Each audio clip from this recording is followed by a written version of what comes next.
Hello friends, welcome to my channel Champa village recipe. আমি আশা করছি আমার পুরো ইউটিউব ফ্যামিলি আপনারা সবাই ভালো আছেন। আমরাও সবাই ভালো আছি। আজকে একটু অন্য রকমের রেসিপি শেয়ার করব। পুরো ভিডিওটি অবশ্যই দেখুন, কেউ স্কিপ করবেন না।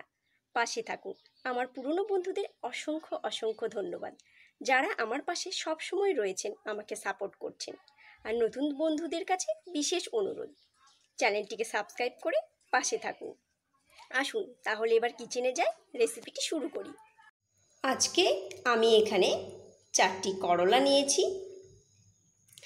এই করলারই একটি রেসিপি শেয়ার করব।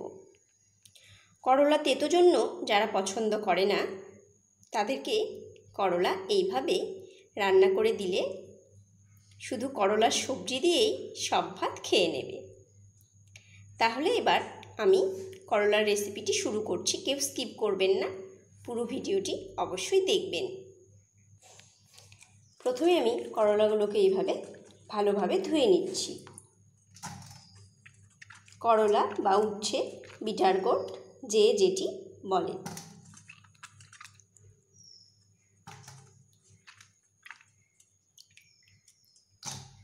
এগুলো আমার এইভাবে ধুয়ে নেওয়া হয়ে গেছে।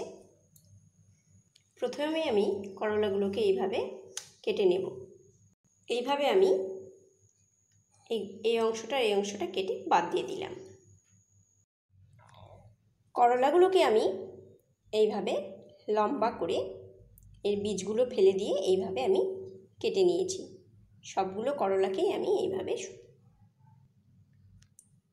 করে নিয়েছি। এই রেসিপিটির জন্য প্রয়োজনীয় আমার উপকরণগুলোকে এবার দেখিয়ে দেব। এই করলার রেসিপিটির জন্য আমি এখানে একটু টমেটো নিয়ে নিয়েছি, একটু আলু আমি এইভাবে লম্বা করে করে কেটে নিয়েছি। আর এখানে আমি যে পেঁয়াজগুলো নিয়েছি, পেঁয়াজগুলোকেও আমি এইভাবে লম্বা করে কেটে নিয়েছি। আর কয়েকটি পাকা লঙ্কা নিয়েছি, কয়েকটি রসুন নিয়েছি, আর এখানে হাফ চামচ মতো সর্ষে নিয়েছি। এখানে আমি লঙ্কাগুলোকে দিয়ে দিচ্ছি, আর দিয়ে দেব আমি এই সর্ষেগুলোকে। সর্ষেটিকেও দিয়ে দিলাম। আর এখানে আমি যে টমেটো নিয়েছিলাম তার অর্ধেক টমেটো দিয়ে দিলাম। এখানে আমি কড়াই বসিয়ে দিয়েছি। এবার একটু আমি তেল এভাবে দিয়ে নিচ্ছি। তেল গরম হয়ে গেছে। এবার আমি একটু পাঁচফোড়ন ও দুটো পাকা লঙ্কা ফোড়ন দিয়ে দিলাম।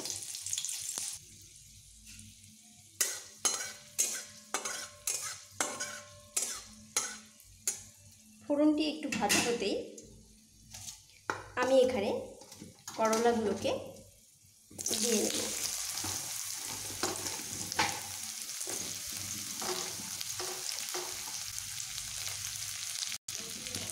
করলাগুলোকে আমি এইভাবে ভেজে নেব। করলার এই সবজিটি কিন্তু ভীষণ টেস্টি।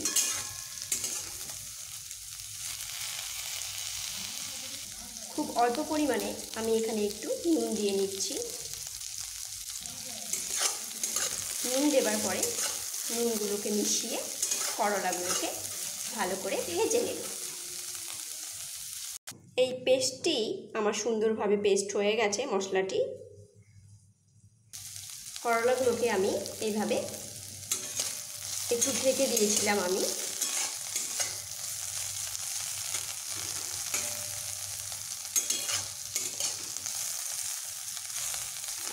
করলাগুলো যখন আমার অর্ধেকটা ভাজা হবে, মানে হাফ হাফ ভাজা হবে, এই মুহূর্তে আমি এখন আলুগুলোকে দিয়ে দেব।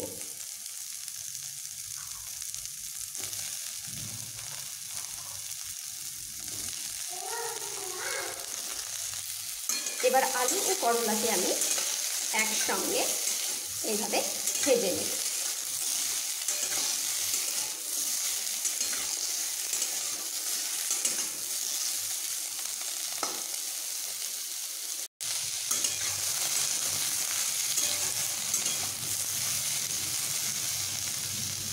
এবার আমি এই আলু ও করলাগুলোকে 2 মিনিটের জন্য ঢেকে দেব।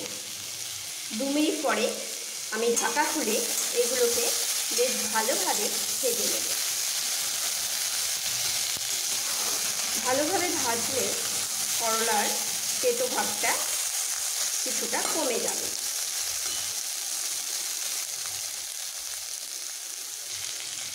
এবার আমি এখানে কেটে রাখা পেঁয়াজগুলোকে দিয়ে দিচ্ছি।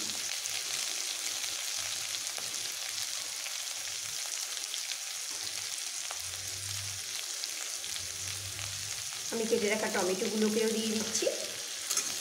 এবার আমি এইভাবে একসঙ্গে সবগুলোকে বেশ ভালোভাবে ভেজে নেব। এখন আমি মিডিয়াম হিটেই ভেজে নেব। করলা ও আলুগুলোকে একটু টাইম দিয়েই ভেজে নিতে হবে, যেহেতু করলা একটি তেতো সবজি, সেই জন্য এতে যত ভালোভাবে ভাজবো আমরা এর তেতো ভাব তত কমে যাবে এবং খেতেও ভীষণ টেস্টি হবে।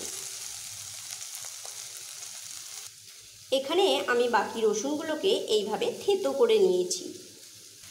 এইবার এখানে আমি একটু হলুদ গুঁড়ো দিয়ে নিচ্ছি, একটু জিরে গুঁড়ো দিয়ে নিচ্ছি, আর এই থেতো করে রাখা রসুনগুলোকেও আমি এখানে দিয়ে নিচ্ছি। এবার এগুলোকে মিশিয়ে আর একটু ভালোভাবে ভেজে নিচ্ছি। এবার আমি এখানে যে মশলাটি বেটে রেডি করেছি সেই মশলাটিকে আমি এখানে দিয়ে দিচ্ছি। এবার আমি বেশ ভালোভাবে কষিয়ে নেব।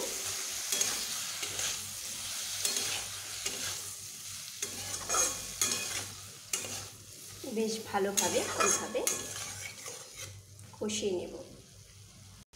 স্বাদ মতো নুন দিয়ে নিচ্ছি। নুন দিয়ে এভাবে ভালোভাবে নুনগুলোকে মিশিয়ে আমি বেশ ভালোভাবে এটিকে কষিয়ে নেব।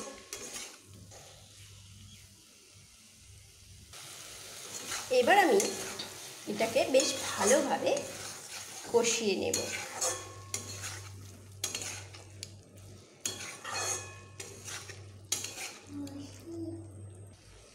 যারা আমাকে এত ভালোবাসা দিয়েছেন, আমাকে এত সাপোর্ট করছেন, তাদেরকে অসংখ্য অসংখ্য ধন্যবাদ। এভাবেই আমার পাশে থাকুন, আমাকে সাপোর্ট করতে থাকুন। আর যারা আমার ভিডিও প্রথম দেখছেন তাদের কাছে বিশেষ অনুরোধ, চ্যানেলটিকে সাবস্ক্রাইব করে পাশে থাকবেন।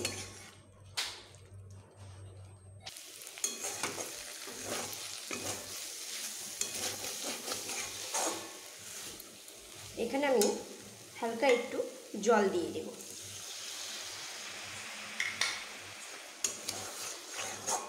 এটি আমার যেহেতু আলু করলার চচ্চড়ি রেসিপি, তাই আমি এখানে বেশি জল দেব না।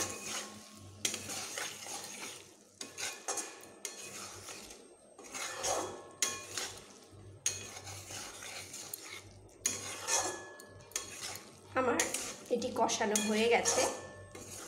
এবার আমি এটিকে নামিয়ে নেব। আমার এই আলু করলার চচ্চড়ি রেসিপি কমপ্লিট। এটি রেডি টু সার্ভ। খেতে কিন্তু ভীষণ টেস্টি। আপনারা এইভাবে ট্রাই করতেই পারেন। তেতো ভাব প্রায় থাকে না বললেই চলে। করলা যেহেতু তেতো সবজি, হালকা একটু তেতো ভাব থাকবে। এটি দিয়েই অনেকটা ভাতই খেয়ে নিতে পারবেন। Thanks for watching my video. আপনারা সবাই ভালো থাকবেন, সুস্থ থাকবেন, আনন্দে থাকবেন। আবার দেখা হবে অন্য কোনো রেসিপির সঙ্গে। ততক্ষণের জন্য বাই।